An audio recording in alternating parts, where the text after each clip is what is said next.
Welcome to Mastering Your Monday podcast, and this is the show that talks about boundaries, work-life balance, and living a life where you have control. This is for highly driven professionals who want to develop a more balanced professional and personal life and live out their true values. Those who are ready to grab the reins and change the status quo. The professional who's ready to have a life again and who's ready to take a stand, living in a way that you feel respected, valued, and fulfilled each and every day. We talk about topics like setting boundaries, taking risks, life management, and all the tips, techniques, and strategies to help you master your Monday, one day at a time.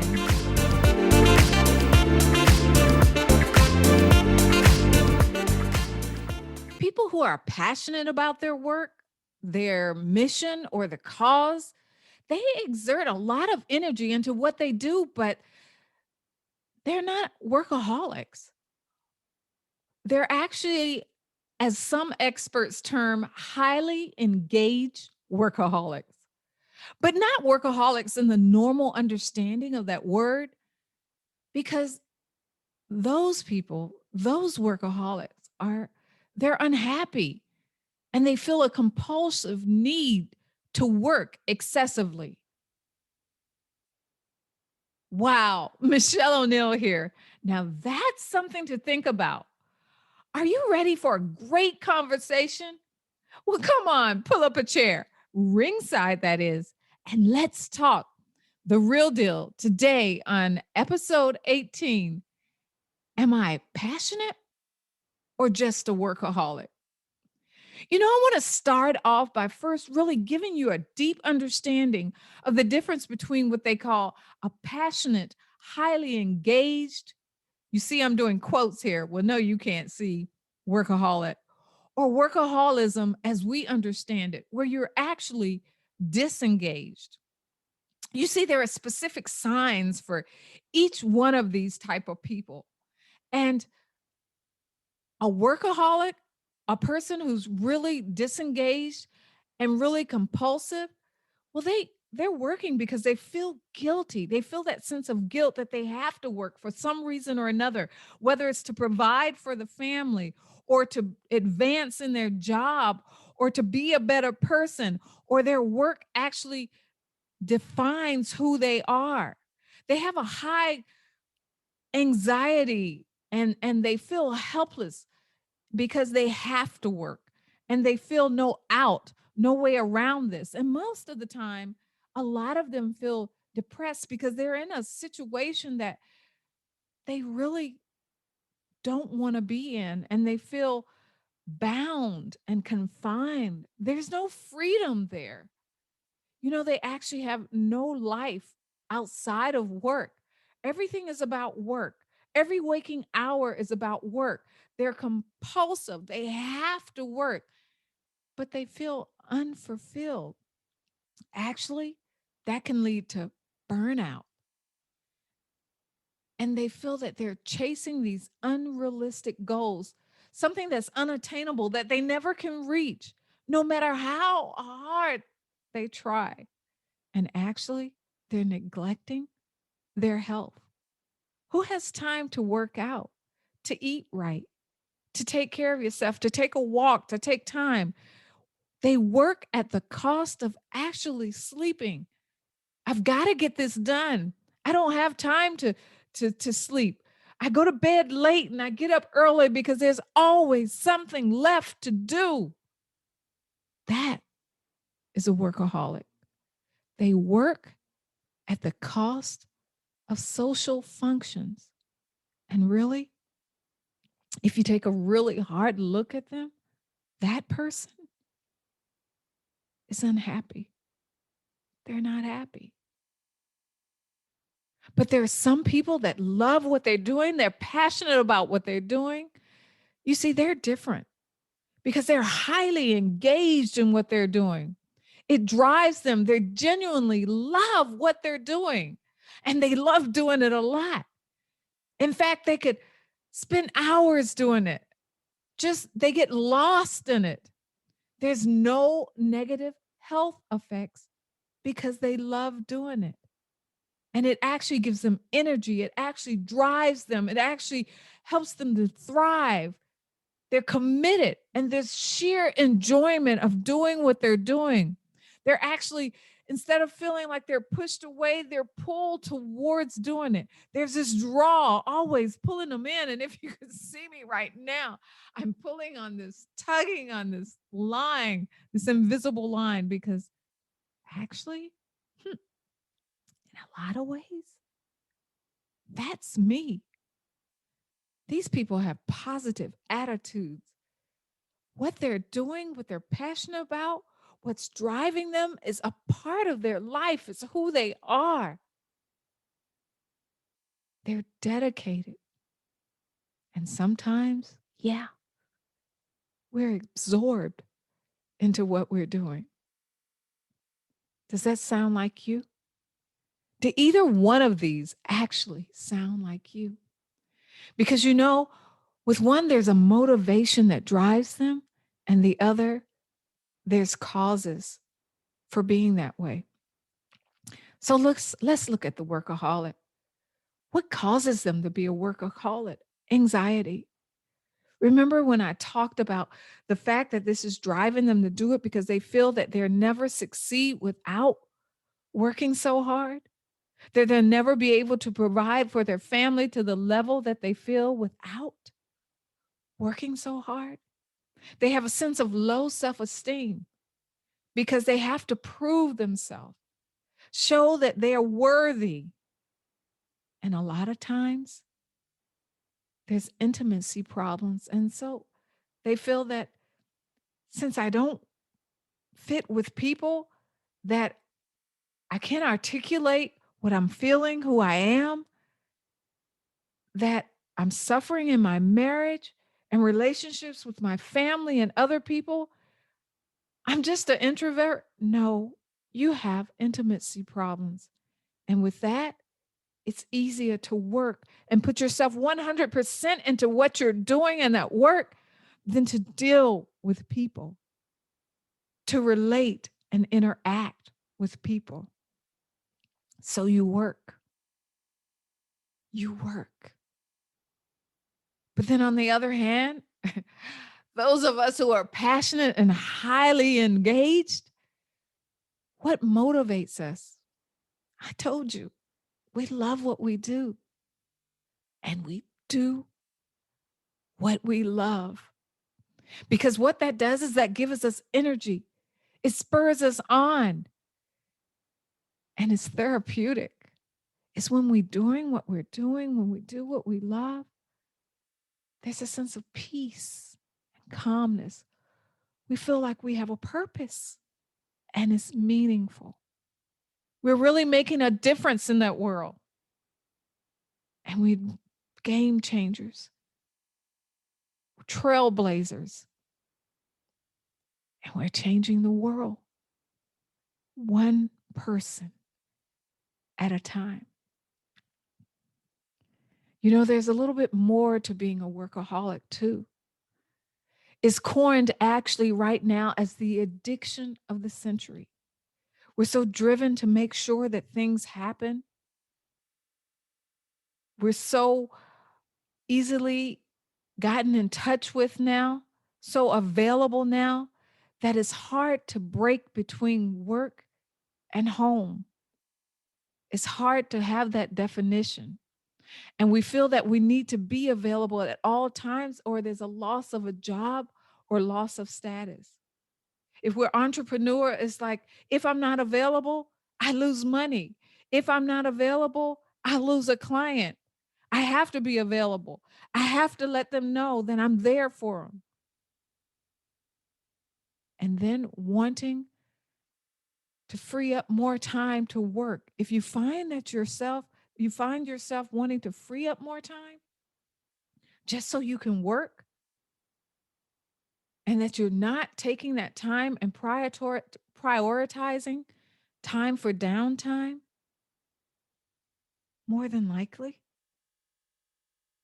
You're on the verge of workaholism. And do you feel stressed if you can't work? Stressed that you're missing out on something? FOMO?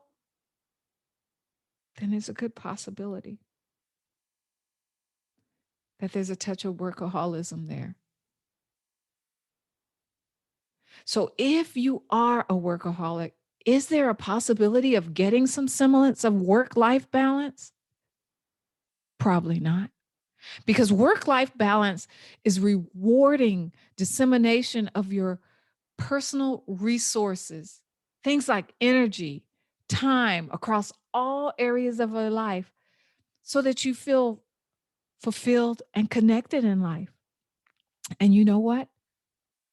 As a workaholic, remember we talked about the fact that those relationships are sometimes the cause of you working all the time. So you're not connected. So is work-life balance a possibility if you don't change something? Probably not. But when you are a passionate, highly engaged individual, that balance isn't there the way you thought it would be. It's a little different. Because when you're living on purpose, when you're living out your passion, you feel in alignment. And that alignment actually enriches and strengthens and improves the quality and participation in the other areas of your life. So instead of draining areas of your life, it actually adds to those areas of your life. You have more energy and investment into those other areas of your life. You want to pull them along with you in your enjoyment and in your joy. But if you are working too much, because sometimes that passionate individual can work too much, and they too can suffer burnout. So, what can we do? If you expect at any area of the time that maybe you are a workaholic or you're on that unhealthy path towards workaholism, or that unhealthy path of being totally passionate about what you do, because too much of a good thing can still be unhealthy. The thing is that we don't ignore it, that we call it out for what it is, because a lot of times when we do that, that's acknowledgement of where we are. And that we don't let competition pull us into that way that we feel that we have to. You don't have to compete with anyone. You're the best you that you can be. You're unique. Nobody, absolutely nobody, can do you like you. So rest in that, and rest in your passion and your purpose. But if it's too much, make sure you have a schedule and share that schedule. Share that schedule with those that you love, those who can hold you accountable. And make sure that you take the breaks when you need to take the breaks, that you stop when you need to stop, that you get the rest that when you need to get rest, and that you take care of yourself. And it's only because we love you. But start scheduling things and share your schedule to help hold you accountable. Establish a routine and stick to it. I mean, really, stick to it. It's part of scheduling. Make a routine. Do certain things in the morning and do the same things every morning. Take time to meditate. In the evenings, before you go to bed, take a bath, a hot shower. Allow yourself to calm down for the night. Get a routine and stick to it. Whether it's taking lunch, sitting with others for dinner, taking time to watch a movie, Watch your favorite TV show. Have a conversation. Take a walk. Get a routine. And make social time enjoyable and make it count. I mean, be present, really present. Don't worry about work. Don't think about work. Turn your phone off if you need to. Turn your phone over if you need to. Put on the do not disturb and turn your notifications off on your social media. But whatever you do, make that time enjoyable.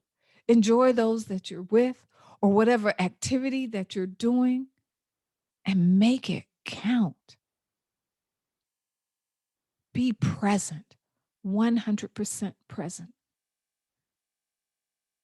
Understand what it is that's driving you. Is it really workaholism or is it passion? But be clear, again, on your motivation, why you're doing what you're doing. And is it a healthy reason? Wow. Researching this was such an eye-opening experience for me. And I hope when you listen to this today, that it was the same for you. Above all, I am so glad that you were able to hang out with me today for our ringside chat. You are special. You are amazing. And you are uniquely you. And I hope you enjoyed this episode. If you haven't done so already, make sure you hit subscribe or follow, depending on the platform, so you don't miss a single episode. And one more thing I'd like you to do is visit masteringyourmonday.com/pathway. That's where I have goodies and gifts just for you. And you can find me on other platforms there. Make sure to let me know how I can serve you further. And masteringyourmonday.com/pathway is the place to do that. Until next time, master every day like it's your Monday. Take care. Bye-bye. I want to thank you for listening to the Mastering Your Monday podcast. I hope you learned at least one tip or technique you can walk away with and implement today. Don't forget to subscribe, rate, and review the show, and let us know how much you enjoyed it and what you learned from this episode. We honor your time and your commitment to Mastering Your Monday podcast. And as always, we want to remind you, you are cherished, respected, valued, and in control. See you on the next episode.